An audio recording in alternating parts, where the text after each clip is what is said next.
The contents of your kit look something like this, although you only have one bone folder, one either pointy or one with the counter curves.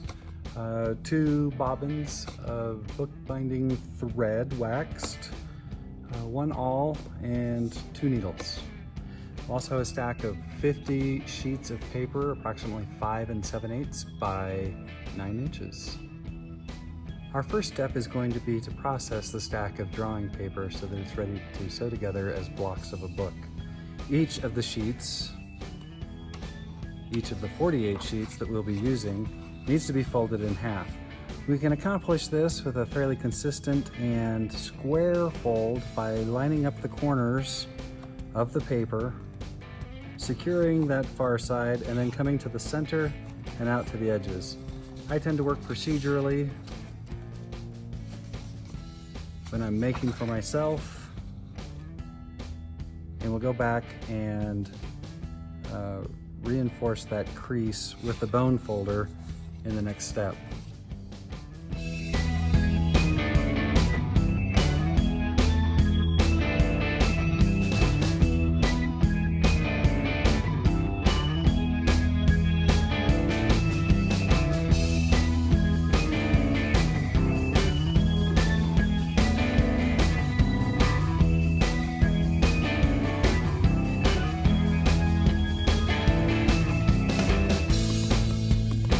If you haven't used a bone folder before, really we're just using the sharp edge of either one to reinforce this crease, make it nice and sharp. And I'm going to go back through and do that for each of the 48 sheets in my book.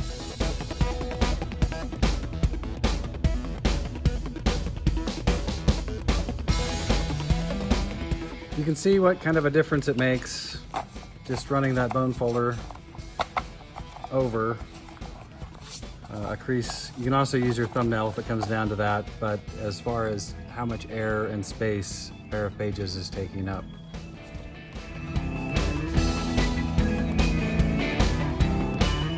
Our next step is going to take 3 of the sheets at a time and nest them inside of each other to form a block. We'll wind up with 18 blocks when it's all said and done. Just together, like that, nothing fancy at present. If you can count to 3, you've got it made.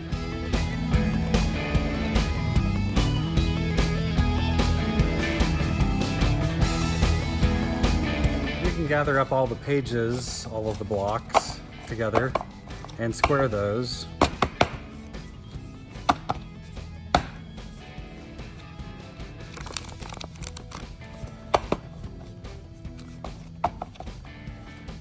In bookbinding circles, there are a couple of secret marks. I use this magic blue pencil for marking my heads. Heads are the top of the book and tails are of course the bottom. Single line across each of the blocks will help me remember that all of the heads are here on the left side where they belong. I did not manage to get the handout done in time to ship out with your kits, but it is available as a PDF here in the Canvas course. There, I cunningly provided a punching guide template for you. When we're making a book, we create exactly 1 punching guide for the project. Here, I'm going to take the center page out of block 1, reverse the fold, line it up with my PDF here so that I can mark where the 6 holes are going to be for the sewing. Again, I only make 1 of these. I'm going to use this same sheet of paper through all 16 blocks to get those punched. Here I resort to my trusty awl.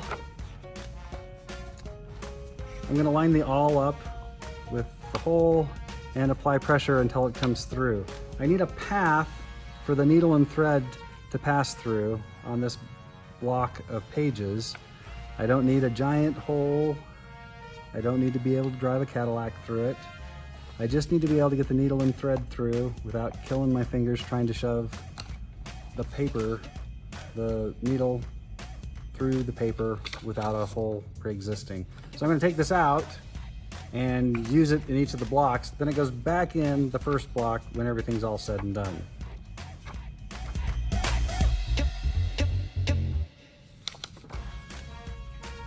Good habits include keeping the blocks going in the same direction all the time. I don't want to reverse my punching guide as I go back and forth. That sort of defeats the purpose. The idea is that I would like a set of holes through each of the blocks that lines up more or less perfectly all the way across the block. I'm opening this up just enough so that I can see where the awl needs to go, and then folding it back over to encourage the awl to go through right on that crease rather than through the side of the paper or somewhere else.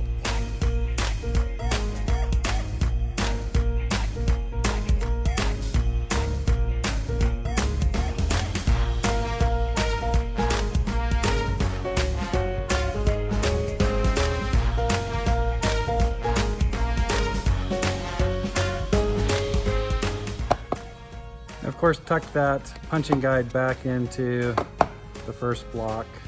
I can re-square and make sure that my punching is in relatively straight lines up and down the block. The cover paper is handmade paper from Blick. I buy it in 11 by 15 sheets by the pound.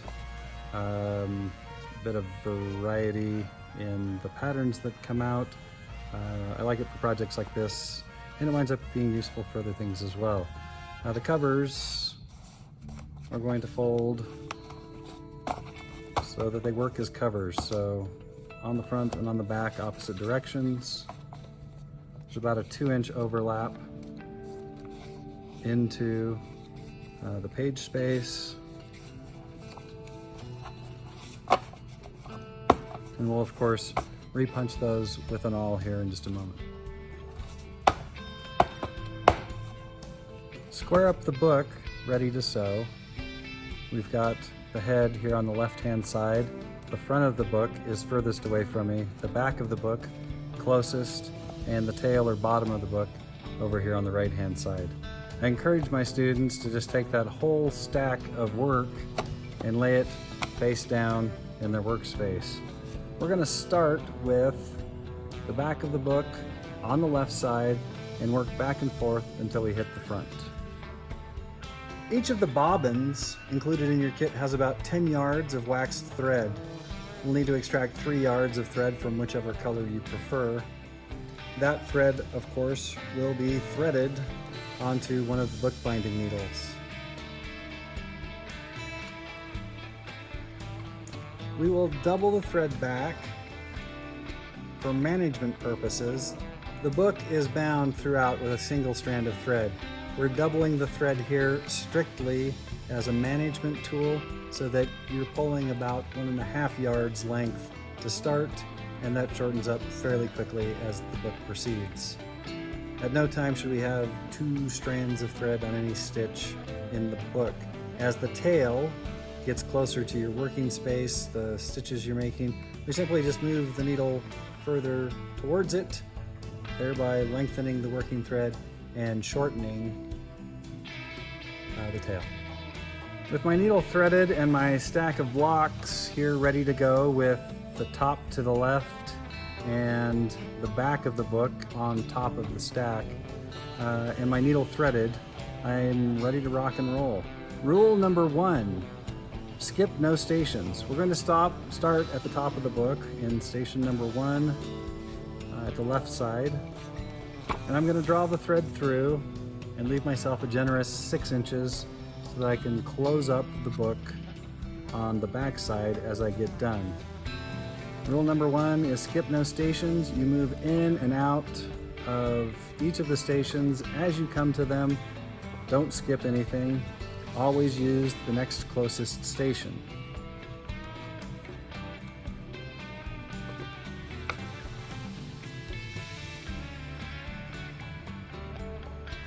I've got you here in real time for the first 3 blocks, and then I'll put you back into high speed for the remainder of the blocks until the front cover is sewn into place.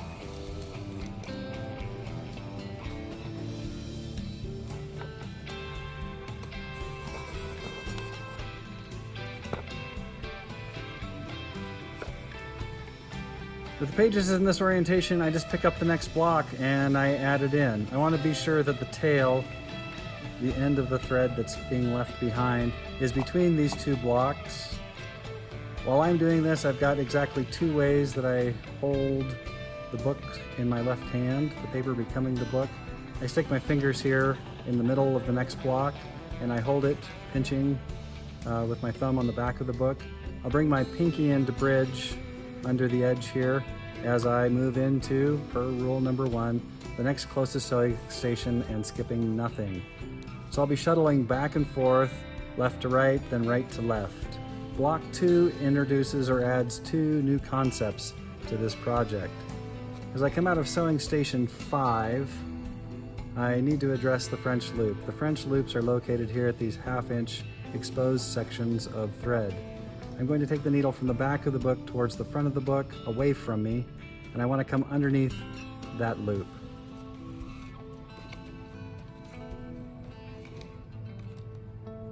Then I proceed as before, in and out of each of the stations as I come to them.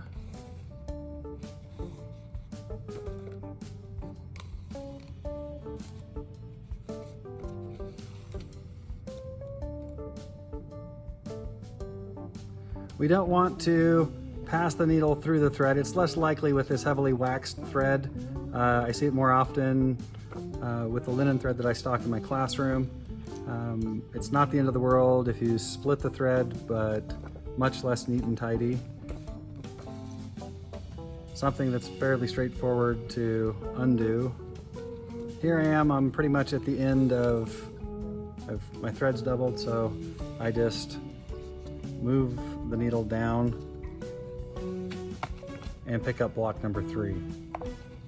For my students' use, I produced a stack of exemplars. There'll be photos of these here in the module. So end of block 1, we want to look something like this. End of block 2, which we just finished, is going to look very much like this. Threads are both at the left side. We've got nice X's going on as those loops interlock, and just a single stitch here binding the 2 ends together. Then of course we go on with 3 and with 4. The intent with the exemplars is that students will be able to check their work as they're going. Most of the time they just holler for me anyway, but it helps those it helps.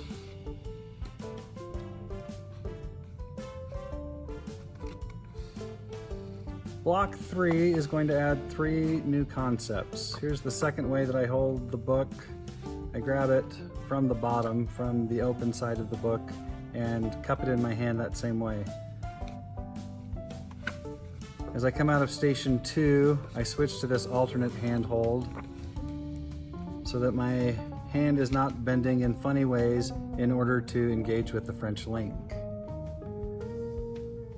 As I come out of the station closest to the X, I'm going to grab the arm of the X that's closest to the station. This is the new variation, rule 2B.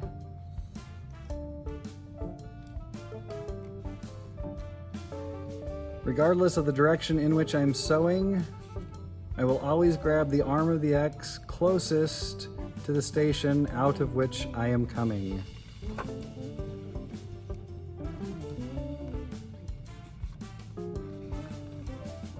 Again here, at station 4, I change my hand hold so that I have better access to that X. I'm just coming between the blocks and coming under the arm closest to the station out of which I just came. Then I'm off again, back into station 5 and out of 6.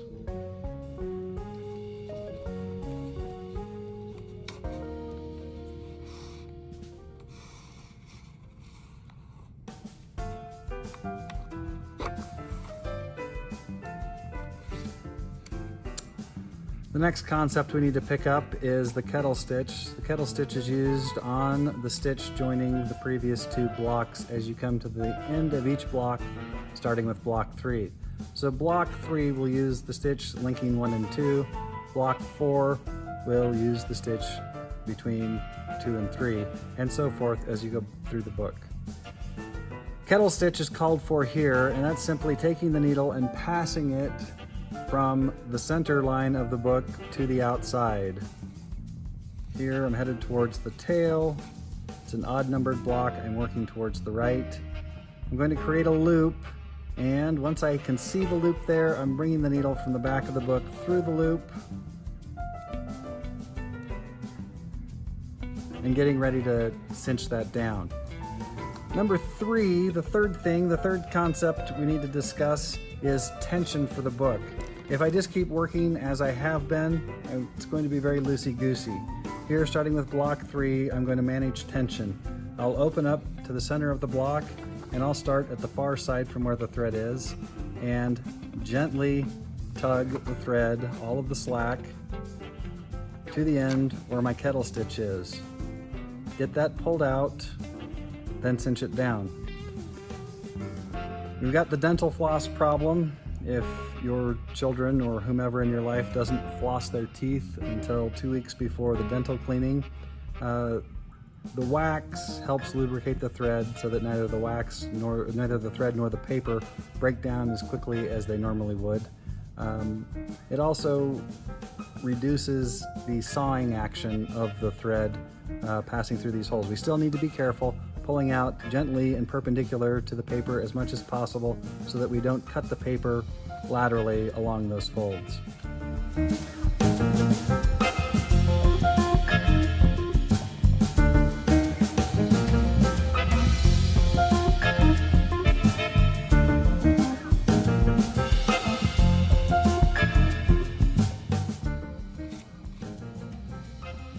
We'll note that as we continue going through the nearest arm of the French link to the station out of which we've approached it, we developed this very nice and neat herringbone pattern. It is the signature look of French link.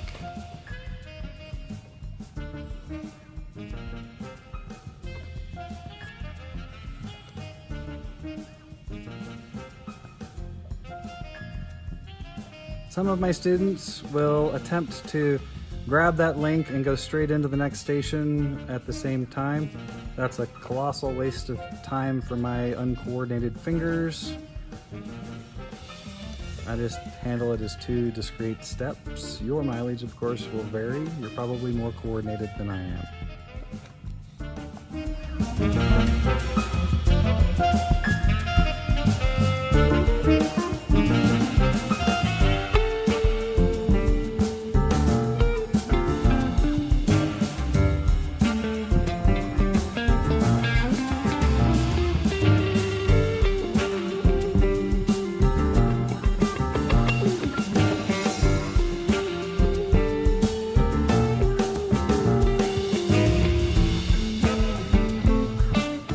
Back out of the vortex, I'm going to finish this up with a double kettle stitch.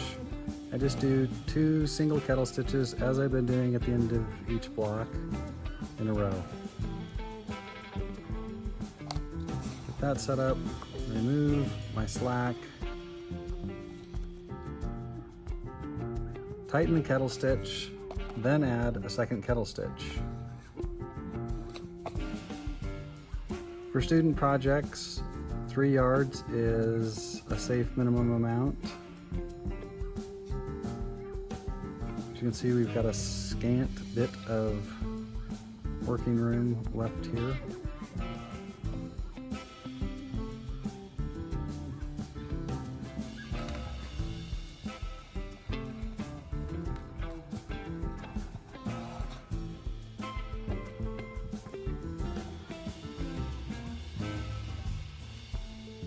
The last thing I'm going to do is take the thread back through the sewing station.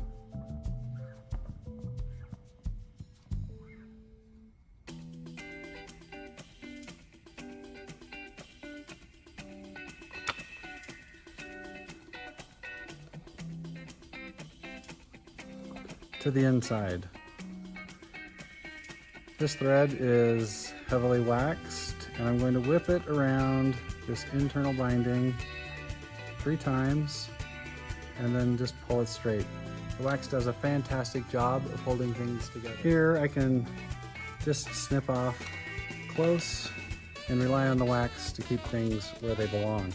I can then turn my attention to the back of the book where we started and get things squared away on this end.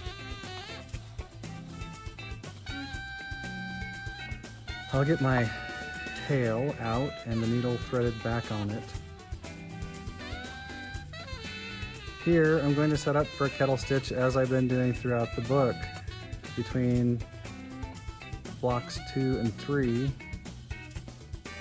I'm going to come back through that towards me this time and not pull it tight until I've removed all of the slack. So I've got the first 2 blocks that to which I did not address slack. So I'm going to start here on the side, the left side, the top of the book where the needle is, and I'm going to take out all of the slack that I can get out of it, working to the right, then opening up the first block and pulling all of the loose back towards my needle. Once I have that, my first kettle stitch, come in, kettle stitch again,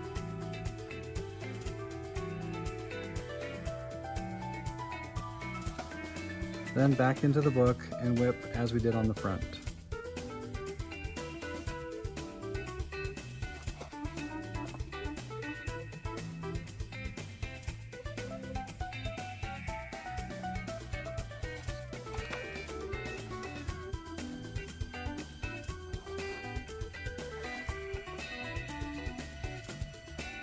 I'm simply passing the needle under, over, under, so that I have 3 wraps. The thread can then just be pulled so that it's nice and straight with those twists. And again, clipped off close there.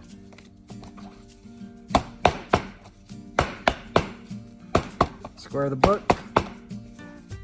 1 French link kettle stitch book completed.